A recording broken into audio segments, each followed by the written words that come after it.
This is Nicholas Stewart with the African Tech Roundup, coming to you live from CES 2017 in Las Vegas, Nevada. I'm joined right now by Jan Vermeulen, who is from MyBroadband, which is a media outlet based in South Africa. Thanks for joining me today, Jan. Yeah, thanks for having me.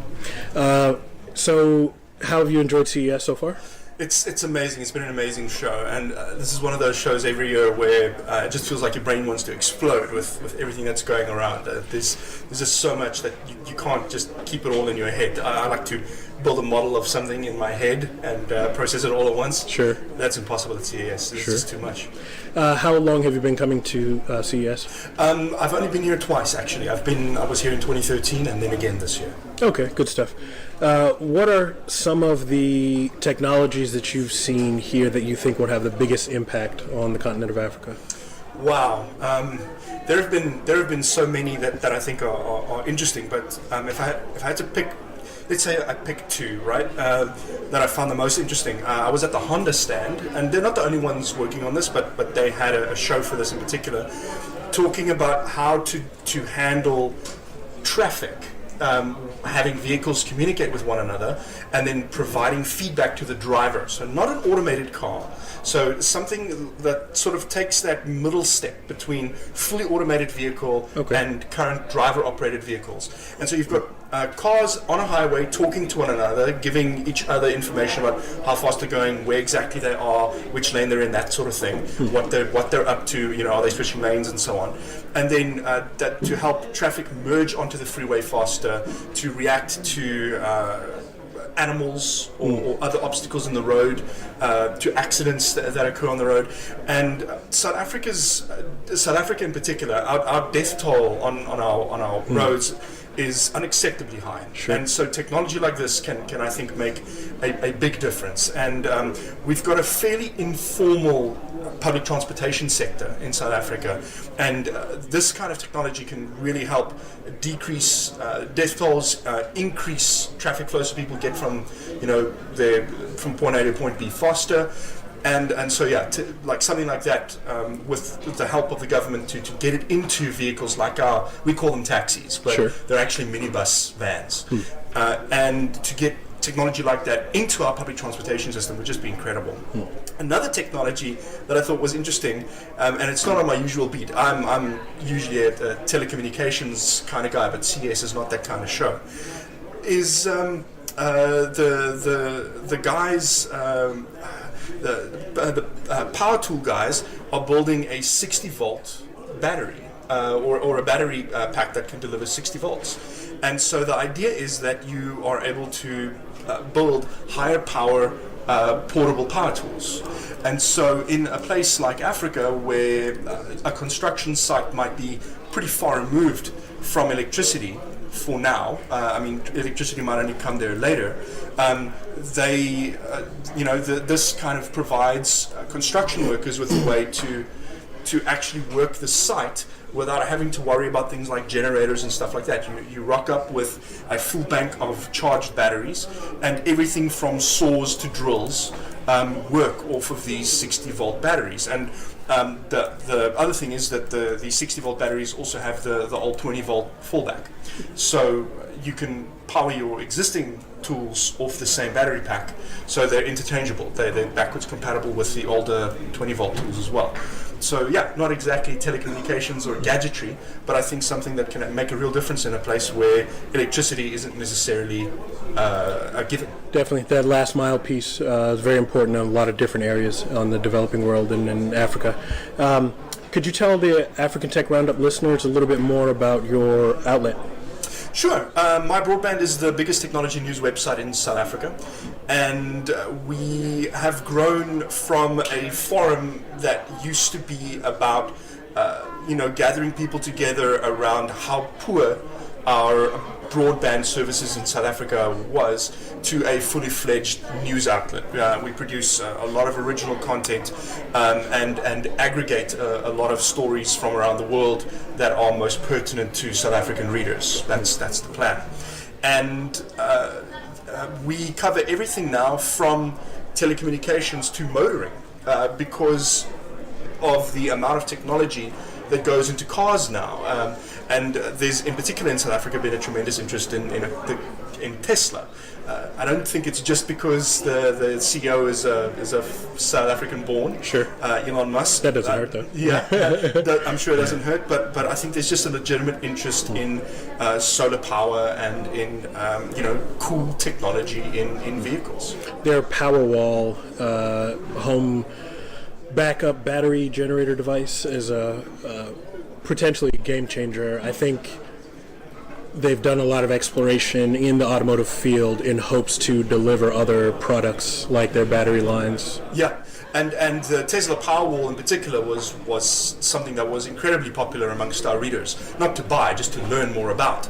And that was very encouraging to see. And the feedback from Tesla itself was that South Africa, with Australia, is one of the markets where they see the most demand. It was very interesting to hear that South Africa was considered a fairly high demand country considering how small we are, relatively speaking. Sure. Why did MyBroadband feel that it was important to cover CES? CES is one of those shows that sets the tone when it comes to consumer technology, especially for the rest of the year. Big companies like Samsung, LG, Sony, and so on, they make a couple of their big announcements around display technology and other things like Samsung announced the gaming laptop. They've all announced new high-end fridges and stuff, and so. This sort of sets the tone for at least the first half of the year in terms of the kind of products that we'll be seeing flowing from the United States to South Africa. And so this gives you like a real insight into what to expect, if not for the whole year, then at least the first 6 months. A lot of the programs excuse me, a lot of the programs that I've listened to over the past couple of years, the interviewers usually ask what someone does, and I try to do that as well, but I also care why it is that you do the things that you do. So would you tell our listeners a little bit about your background and how you got into journalism? Sure. I was an engineer. I'm actually a qualified engineer. I've got a computer engineering degree from the University of Pretoria. And I did my time as an engineer for 3 years at a company called Saab, not the car company, the technology company. Very confusing. The guys who do the trucks and the cars are two separate companies, or owned by two separate companies, and then they're also entirely separate from the Saab technology company that is responsible for things like the Gripen interceptor aircraft and so on. So I worked more for that side of, or that Saab. And they owned a company in South Africa called Grintech, and so it became Saab Grintech, and I worked in a civilian security division. And the way I like to describe it always is we built mapping systems before Google made it cool. We enabled things like Blue Force tracking and so on for civilian security applications. So from the police through to security companies, whoever needed something like that, we would build it for them. And as I grew in my role at Saab, folks started realizing that I had good technical writing skills, and so I was roped in on helping to produce tenders. And the government, the South African government, is a big client of companies like Saab, and so after doing the sixth tender, burning the midnight oil to get it in on time, making sure the figures were correct and so on, and eventually not getting the contract, I realized that this was not what I wanted for the rest of my career, and so I decided I needed to make a change. And so as a computer engineer, my first port of call was, okay, well, software development in South Africa is really booming. Let's see if I can find a job there. And so being in the incredibly privileged position where my job wasn't terrible, I just wanted a change. Sure. I could take a fairly relaxed approach to this. So I went to recruiters and I told them, listen, I want a job close to home, which is about 40 kilometers or so north of Johannesburg.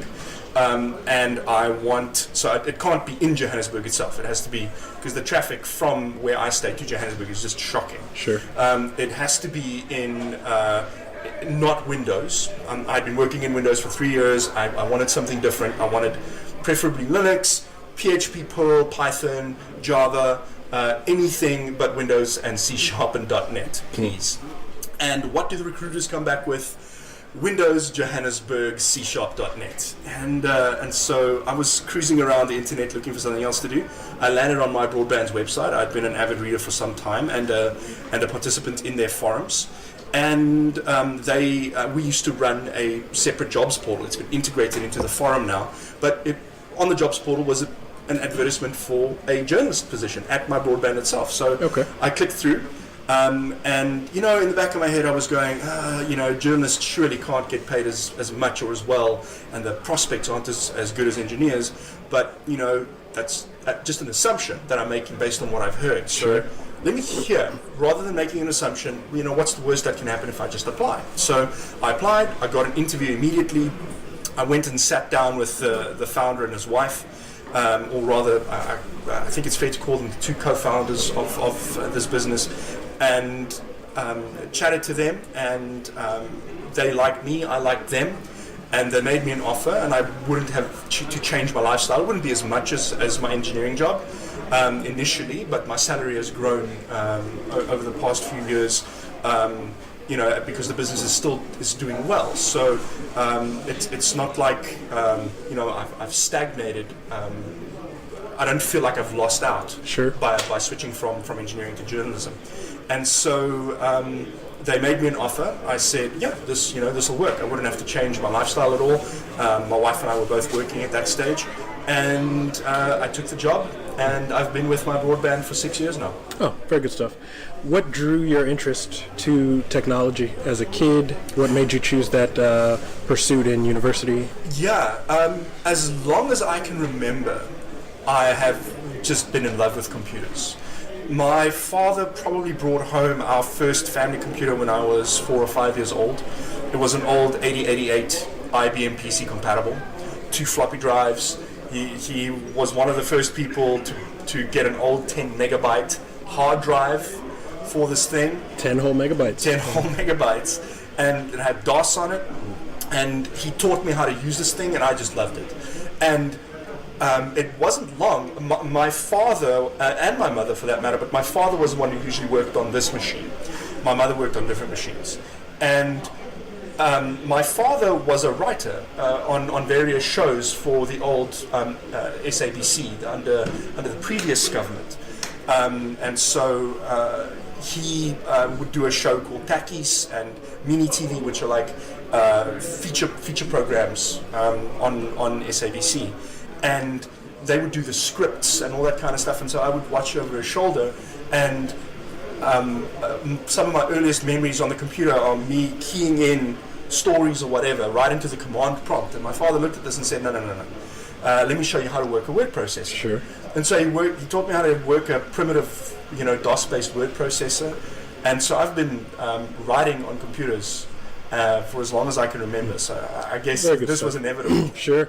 Yeah, I think it's neat that you were able to take the intersection of those two passions, technology and also communication, and merge them into what you've been doing the past 6 years. They are my two passions. I love learning, especially learning about new technology, and I love writing. And so and so now I get to learn about new technology and communicate that with other people. So it's perfect. It's the perfect job for me. You mentioned that you're married? Yeah. Do you have any kids? No kids. Okay. Yeah. How long have you and your wife been married? My wife and I have been married for 9 years now. We're going on 10. Okay. Very good stuff. Yeah. And just a shout out right there. She's also in a STEM field. She's in fact in space sciences. Okay. She's completing her master's degree this year. Oh, very good stuff. Yeah. So we're both quite technical. My wife is a math teacher. She teaches calculus and trigonometry. Oh, wow. So another thing we have in common is that we love smart women. Absolutely. So you have good taste there. How'd you guys meet? University, actually. So I was studying computer engineering. She was studying industrial engineering. She was actually studying mechanical engineering when I first met her. So her story is one that she should tell herself, but it's also an incredible one. What led her to mechanical engineering and then to industrial and where she is now. And she just walked into my office one day, and I did volunteer work for the IEEE chapter, IEEE student chapter at my university, and she needed press stick. Is that something you're familiar with in the United States? I'm not. It's a sticky substance. It's a white sticky substance that looks a little like plastique. Okay. And you break it off into balls, and you put it up into balls. Oh yeah, we have silly putty or something. To put like a little on the corners of paper and then put it up so it doesn't damage the wall. So we call it press stick. Okay. And she needed that because she wanted to leave a note for a study leader or something on his door because he was out of his office. And I rummaged around my office trying to find her some. I couldn't find her any. But then I showed her, hey, look, I've just built this website for the IEEE student chapter. Nice. And so we didn't actually exchange numbers or email addresses or anything. She remembered the URL of my website, and she signed up for an account on there. And it was this, it used to be called, it was called TikiWiki. And so it was this fully functional website. It had blogs and forums and PM system and everything. And so we exchanged messages on there until we eventually got to the stage where I actually had worked up the courage to ask her for her number. Sure, tech love. That's a beautiful thing. Yeah. Love at first type. Very cool, very cool. Well, Jan, thank you so much for coming and providing a voice from Africa here at CES. When we decided to partner up with the African Tech Roundup, we felt it was important that it wasn't just the perspective of an outsider sharing insights from this convention with folks in Africa, but also a voice from an African. It happened to be from South Africa. So thank you for your time, Jan. Thank you for having me on. Can you tell our listeners at the African Tech Roundup where they can find your content? Sure. Very easy. MyBroadband.co.za is the main website, and you can find us everywhere, Twitter, Facebook, and so on, by searching for MyBroadband, one word. And you can find me personally on Twitter at JanVZA. ZA, the .ZA, TLD for South Africa. Sure. And yeah, that's basically where. I mean, you can also find me elsewhere on the web, but it's a little less formal. Sure. Than that. Elsewhere on the web, I go by SigStart. Okay. SIGSTART. Okay. Elsewhere on the web, huh? Yeah. I saw your business card said hacker/journalist. So find you in the darker portions of the web. I gotcha. Cool. Thanks again for your time, Jan. Thanks for spending some time with the listeners of African Tech Roundup. Thanks for having me on.